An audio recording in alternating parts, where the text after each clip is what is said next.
Começa agora Ciência UFSCar. Conheça, descubra e aproveite as pesquisas e seus pesquisadores e pesquisadoras da Universidade Federal de São Carlos. Qual o papel dos zoológicos para a conscientização ambiental? E para a produção de espécies em cativeiros? E por que essa produção é exatamente importante? Quais espécies endêmicas brasileiras ameaçadas de extinção podem ser encontradas nestes espaços e por quais motivos é essencial preservá-las? Estas e outras questões são debatidas em Dando Voz aos Animais, e-book que acaba de ser lançado pela editora da Universidade Federal de São Carlos, a EduFSCar, por Bruno Duarte Amorim, licenciado em Ciências Biológicas pelo Campus Araras da UFSCar. O livro é voltado ao público infanto-juvenil e traz a educação ambiental como elemento relevante não só para este público, como também para toda a sociedade. E o Bruno está aqui hoje comigo para comentar aí sobre o processo de concepção desta obra e a sua importância para a disseminação do conhecimento científico e da conscientização ambiental. Bruno, seja muito bem-vindo ao podcast Ciência UFSCar e muito obrigada pela participação aqui hoje conosco. Olá, Adriana, muito obrigado pelo convite. Espero que todos e todas que estão assistindo gostem bastante dessa conversa que a gente vai ter aqui hoje. Legal. Bruno, para a gente começar então esse bate-papo, esse e-book, Dando Voz aos Animais, ele foi fruto aí do seu trabalho de conclusão de curso, o TCC, em Ciências Biológicas. Queria que você contasse aqui um pouquinho para a gente como que surgiu a ideia, afinal, de produzir esse livro e qual que foi o seu objetivo com essa produção?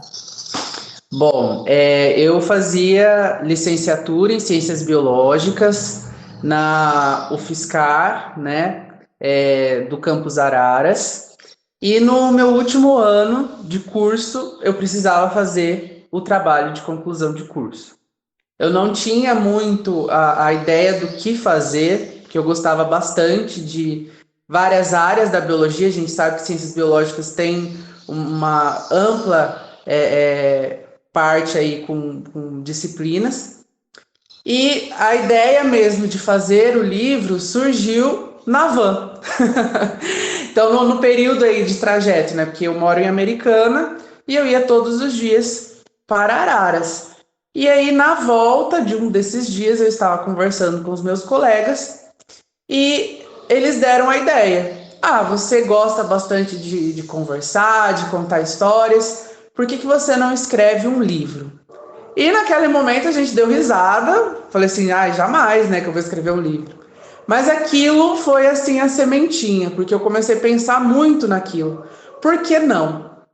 Naquela época eu já fazia estágio no Zoológico de Americana, e eu tinha muito contato com a educação ambiental, com esses bastidores, e aí eu pensei, por que não fazer um livro infanto-juvenil, né, uma narrativa para contar para esse público o que acontece, né, nos bastidores de um zoológico, explicar para eles o que é a educação ambiental, qual que é a importância da educação ambiental.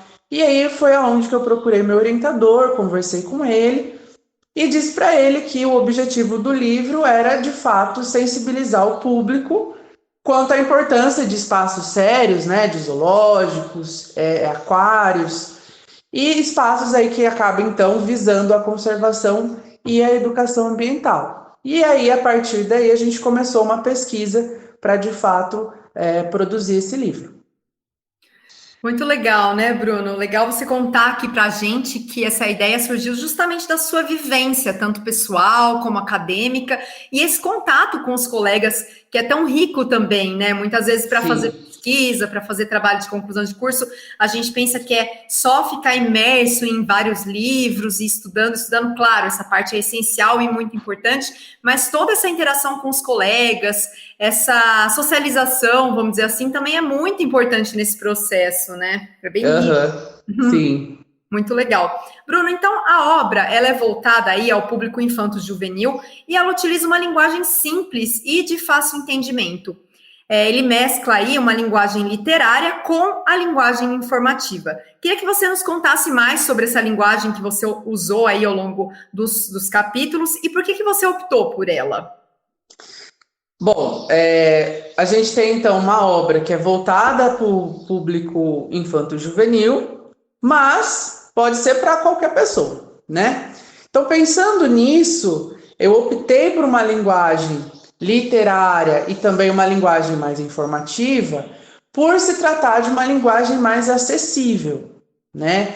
E durante a narrativa, a gente tem situações, obviamente, que são um pouquinho mais fantasiosas para despertar essa criatividade, né, no público infanto-juvenil, criar, né, no leitor essa vontade de ler, e ao longo dessa história a gente vai colocando a parte da literatura mais informativa, né?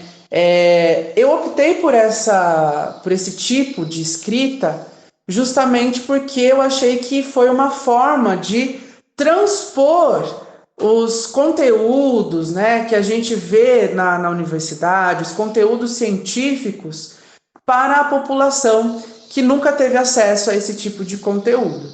Então a gente sabe que no momento em que a gente entra numa universidade federal, uma universidade pública, até mesmo uma universidade privada, a gente tem o dever, depois de formado, de também transpor as informações que são produzidas ali para a população que não tem contato com esse tipo de estudo, né? Então, com essa linguagem, eu tentei chegar aí ao máximo, aí, próximo de uma linguagem mais acessível, mais simples, para que todo mundo consiga aí consumir esse tipo de conteúdo. Muito importante.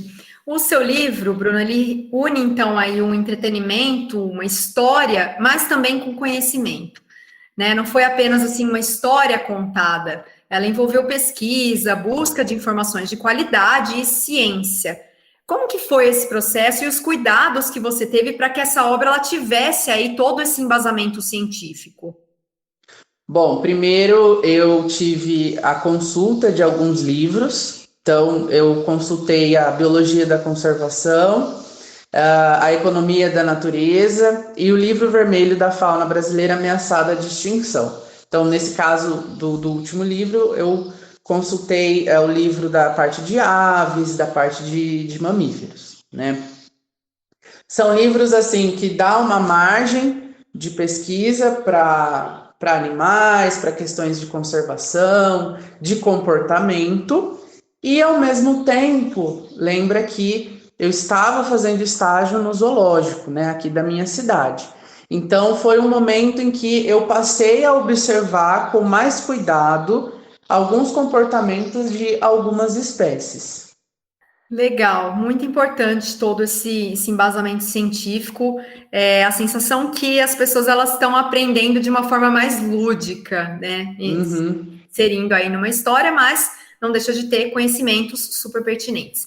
Entrando um pouco aí na história, inclusive, você escolheu como os personagens, um dos personagens, além dos humanos, espécies de animais endêmicas e com ameaça de extinção. Quais que foram essas espécies? Queria que você explicasse para a gente o que são aí as espécies endêmicas e o seu objetivo de ter explorado essas espécies em especial na história. Bom, então depois que eu fiz toda a pesquisa, né, nos livros já citados, eu queria trabalhar com espécies que estavam presentes no zoológico de Americana, né? Então eu passei a observar a questão, né, se essas espécies elas estavam ameaçadas de extinção, se essas espécies eram espécies endêmicas. Então, espécies endêmicas são aquelas espécies que, naturalmente, elas vão ocorrer apenas em um lugar ali específico. Então, essas espécies escolhidas para o livro, elas ocorrem, né, de uma maneira geral, somente no nosso país, tá? Em regiões aí específicas. Elas foram escolhidas, então, por conta, né, de serem espécies endêmicas, por conta de serem espécies encontradas ali no zoológico de Americana, e também porque são espécies que, naquele momento, eu tinha um certo contato, né, uma frequência maior de contato, de interação, tá? Então, as espécies escolhidas foram o saúde coleira, o macaco-aranha de testa branca, o mico-leão dourado e a ararajuba, tá? Todos esses ameaçados de extinção e considerados aí espécies endêmicas do nosso país. A ararajuba, inclusive, ela é uma ave que é símbolo do Brasil por conta da sua coloração aí amarela e verde. Legal, e são espécies que muitas vezes as pessoas podem não conhecer, então é bem interessante, né, a gente ter essa consciência que essas espécies estão aqui no nosso país, afinal, né? Uhum. Bruno, a gente não vai se alongar tanto no sentido aqui de contar toda a história, justamente de propósito, para deixar essa curiosidade nos nossos ouvintes. Tudo bem. Mas um ponto importante do livro, que eu gostaria que você destacasse, diz respeito ao enriquecimento ambiental dos animais. E esse enriquecimento ambiental ele é comumente feito em ambientes como o zoológico. O que é esse enriquecimento ambiental? E acho que você trouxe isso até da sua vivência como estagiário no zoológico e trouxe para o livro, né? Como que ele é feito exatamente nesses espaços e por que ele é tão importante? Sim. Bom, todo animal, né, que está em um zoológico, né, ou está numa situação em cativeiro, ele acaba tendo uma certa irritabilidade, né? E a gente que trabalha nesses locais, a gente precisa fazer algo que amenize isso, né? Então, a ideia de você ter um espaço para conservar, a ideia de você ter um espaço para garantir o bem-estar animal é justamente essa, de você pensar em estratégias para que esse tipo de situação tão desconfortável não aconteça, tá? Então, locais mais sérios, né, comprometidos, eles fazem o enriquecimento ambiental. O enriquecimento ambiental, então, ele é um conjunto de atividades que visam promover o bem-estar dos animais. Então, em outras palavras, são situações pensadas para determinadas espécies que estimulam comportamentos, tá? Então, trazendo aí um pouco da vivência, né? A gente tinha momentos, reuniões, em que a gente sentava e falava assim, olha, essa semana a gente vai fazer enriquecimento ambiental com as espécies tal, tal, tal, tal, tal. Ah, legal. É uma ave, é um mamífero. Como que a gente vai fazer? O que a gente quer? Qual que é o objetivo? Qual é o nosso objetivo? Então, primeiro a gente sempre pensava qual espécie, qual o comportamento dessa espécie e como que a gente poderia propor uma atividade em que eles conseguissem aí ter hábitos da própria espécie, tá? E é aí que entra o enriquecimento ambiental. Para facilitar, a gente divide o enriquecimento ambiental por categorias.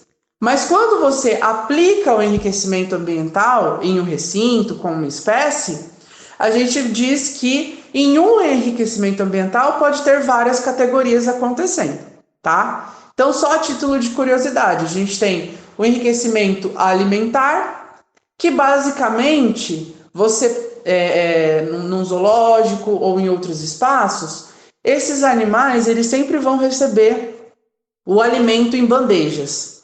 E normalmente sempre é no mesmo ponto do recinto. O enriquecimento ambiental da categoria alimentar, que pode muito bem acontecer, é você pegar esse alimento e esconder ele. Ah, é uma espécie que normalmente costuma procurar o alimento, ficar ali forrageando, que é o nome específico que a gente usa. Ah, sim, é uma espécie que faz isso. Então a gente esconde esse alimento e ao invés dele ir lá na bandeja que já está pronta, linda, maravilhosa, ele vai procurar o alimento dele. Então isso vai gastar tempo, ele vai ter aí uma atividade para fazer, ele não vai ter tempo ocioso. A gente tem outra categoria que é o enriquecimento sensorial. Então, é um animal que tem assim, uma facilidade de sentir cheiros? Ah, é sim. Então, o que a gente vai fazer? Vamos fazer trilha de cheiro. Então, você pega lá alguma coisa que tem um cheiro assim, mais forte, espalha pelo recinto, libera o animal e esse animal ele vai ficar sentindo esse cheiro e vai ficar andando pelo recinto, tentando descobrir de onde que veio esse cheiro. A gente tem um outro tipo de enriquecimento, que é o enriquecimento físico, que já está ligado aí à questão da atividade física. Então, você pode planejar aí, se for um animal mais forte, né, estruturas que esse animal consiga morder ou arranhar e puxar, fazer exercício de musculatura, né? Também gasta aí um tempo. Nesse caso, normalmente a gente sempre mescla, então faz uma estrutura mais forte, dentro dessa estrutura coloca uma carne ou um cheiro, então aí a gente vai mesclando as categorias de enriquecimento ambiental.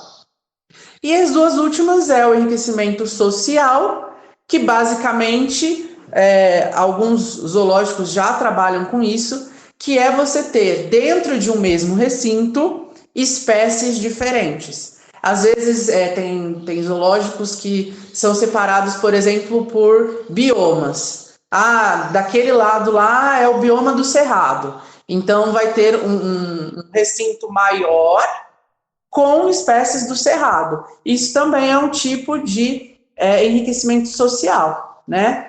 E a gente tem, por último, o enriquecimento cognitivo. Esse daí já é mais usado para primatas. Então, por exemplo, você pode usar garrafa PET, você consegue fazer alguns quebra-cabeças, de colocar a comida dentro da garrafa PET, deixar de um jeito que o animal ele precisa girar a garrafinha para conseguir tirar esse alimento. Você pode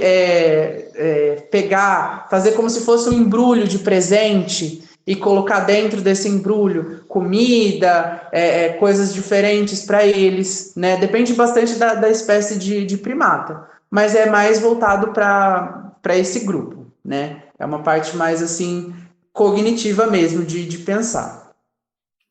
Muito interessante, Bruno, porque ouvindo você falar, eu consigo pensar assim que tudo isso envolve ciência, na verdade, né? Porque Sim. Você precisa levar em conta as características de cada espécie, respeitar essas especificidades. Além disso, desculpa cortar, a gente tem uma outra situação, né? Que eu esqueci de mencionar. Todo enriquecimento ambiental, ele nunca pode ser forçado. Isso é uma coisa importante de deixar claro, tá? Então, assim, o enriquecimento ambiental, ele tem um estudo por trás, então, como eu disse, você precisa estudar a espécie antes de propor, mas às vezes você vai chegar, às vezes você pensou no enriquecimento ambiental, assim, você fala assim, nossa, vai ser show, aquela espécie vai gostar, coloca lá no recinto, o bicho nem olha. E tá tudo bem, tá? A gente não pode forçar. Então, às vezes acontecia, né, da gente planejar uma coisa assim bem grande, principalmente aí nos momentos, né, de Dia das Crianças ou comemorações, e o bicho não ir. E aí o público cria aquela expectativa, né, de ficar lá, principalmente crianças. A gente quer que o bicho interaja, ele não vai interagir e o público fica bravo. Então a gente também tem esse papel da educação ambiental de avisar o público. Falar, gente, é o animal que precisa querer interagir. Porque se a gente, de alguma forma, tenta, né, obrigar esse animal a participar de alguma coisa que a gente planejou, a gente também está produzindo, né, fazendo com que ele produza hormônios de estresse. Então a gente não está garantindo aí o bem-estar. A gente planeja, mas se ele não quiser interagir, tudo bem. Perfeito. É respeitar essas especificidades e sempre visar pelo bem-estar animal, né? Isso. Por fim, Bruno, outro ponto bastante explorado aí no e-book é a produção de espécies em cativeiro. Eu acho legal a gente esclarecer esse ponto? Porque tem um senso comum aí de que os zoológicos, eles tiram os animais da natureza para eles ficarem presos, mas não é exatamente assim que ocorre em zoológicos, claro, que possuem aí a seriedade e o comprometimento com essas espécies. O livro, inclusive, deixa isso bem claro e eu acho que é importante a gente falar um pouquinho sobre isso aqui. Como que funciona essa produção de espécies em cativeiros? Por que ela é importante? Por que se considerou importante também, em relação ao e-book, passar essa mensagem aos seus leitores? Bom, eu já ouvi bastante, né? Algumas pessoas falarem sobre isso, né? Terem esse pensamento a respeito de zoológicos e aquários. Então, no momento da escrita, eu pensei em colocar e deixar isso bem claro, né? É exatamente isso que você colocou. A gente está falando aqui de zoológicos que têm seriedade e comprometimento, tá? A gente precisa deixar isso bem claro. Quando a gente está falando de animais de zoológico, por exemplo, a gente tem que entender que os animais que estão nesses ambientes, eles, por algum motivo, não conseguiriam sobreviver na natureza, tá? Então, a gente tem, dentro de um zoológico, animais que eles podem chegar no zoológico por conta ali da polícia ambiental, né? Às vezes tem apreensão de animais por conta de tráfico ilegal, né? Então, eles chegam muito pequenos, precisam ser cuidados. E só de você ter esse contato com esse animal, né, cuidar desse animal pequeno, você já vai criando essa dependência do animal com os seres humanos. Você pode ter, por exemplo, animais que vieram de outros zoológicos, tá? Então, às vezes, isso pode acontecer. Por exemplo, tem zoológicos que precisam aí reproduzir uma espécie que está ameaçada de extinção. Eles sabem de outros espaços que tem ali uma fêmea ou um macho dessa espécie ameaçada de extinção. Então, eles conversam entre si, tem toda uma legislação, uma lei, em que permite essa troca aí para garantir aí a reprodução dessa espécie. Por que é tão importante essas espécies ameaçadas de extinção realizarem aí a reprodução? Justamente porque isso é uma garantia de que, se na natureza essa espécie vir a ser extinta, a gente tem essa espécie em cativeiro e a gente pode aí pensar em planos para reintrodução, né, dessas espécies ameaçadas, tá? Novamente, fazer o processo de reintrodução de espécies não é nada fácil, tá? Não é uma coisa assim do dia para a noite. Requer aí muita infraestrutura, muito trabalho, tá? Principalmente se a gente estiver falando, por exemplo, de mamíferos, tem que ter toda uma estrutura que esse animal ele não pode ter contato literalmente com humanos, tá? Então, a gente já teve em outros países alguns sucessos em relação à reintrodução de espécies, mas foi assim um trabalho de formiguinha. É por isso que a gente fala, né, que esse tipo de trabalho requer tempo e muitas vezes as pessoas, né, que não têm contato com isso acabam não entendendo, tá? Então, o zoológico, ele não é um espaço apenas para lazer. A gente diz que o lazer, ele vem por último, né, numa escala assim. O zoológico, ele tem pilares. Então, dentro dos pilares, a gente tem a questão aí da conservação, a questão principalmente da pesquisa. Então, muitas pessoas não sabem, mas dentro dos zoológicos, a gente tem vários pesquisadores que acabam vindo até de longe para estudar uma espécie, para fazer exames em algumas espécies, para embasar aí alguns trabalhos, alguns artigos, porque existem animais que, infelizmente, é muito difícil de você encontrar naturalmente, né? E aí, dependendo do que você está estudando, a forma mais viável de você descobrir alguma coisa, né, testar a hipótese de outra, é você ir num zoológico, e acompanhar essa espécie, né? Então, a gente tem a conservação, a pesquisa, por último, o lazer, tá? Isso é uma coisa que a gente precisa deixar bem claro. E a gente não pode esquecer, né, que antes do lazer, educação ambiental também. Então, é muito importante que as pessoas que visitam esses espaços tenham aí, então, contato com a educação ambiental. A educação ambiental é naquele sentido de você chegar e você ter alguém ali naquele espaço que te explique um pouco sobre aquela espécie, que te explique um pouco sobre o comportamento daquela espécie, da importância de se ter aquela espécie, né? E aí, para finalizar, por que a gente tem que ter esse feeling aí, né? Qual que é a importância disso tudo? É de você ter, primeiramente, o conhecimento. Então, eu tenho conhecimento de uma espécie, e depois que eu tenho o conhecimento dessa espécie, aí eu vou começar a pensar o porquê eu preciso conservar, o porquê de fazer todo esse trabalho que muitas vezes as pessoas não sabem ou não reconhecem. Muito legal, Bruno, suas considerações, elas foram muito relevantes e importantes. Queria te agradecer pela conversa. Eu, particularmente, li o seu livro em 2 dias. Oh, meu Deus! Eu ficava mais curiosa para saber o que ia acontecer. E eu espero que o nosso papo tenha, inclusive, instigado aqui os nossos ouvintes a ler também. Então, muito obrigada pela sua participação aqui no podcast Ciência UFSCar. Eu que agradeço o convite, fiquei muito feliz. E eu espero que a galera goste, né, e se interesse aí pelo livro. Com certeza, Bruno, obrigada. Obrigado eu. O e-book Dando Voz aos Animais, publicado pela EduFiscar, já está disponível para compra em sites como Google Play e Amazon. Você encontra os links aqui na descrição do episódio deste podcast. Muito obrigada a todas as pessoas que nos acompanharam neste episódio e até o nosso próximo encontro. Adriana Arruda para o Ciência UFSCar.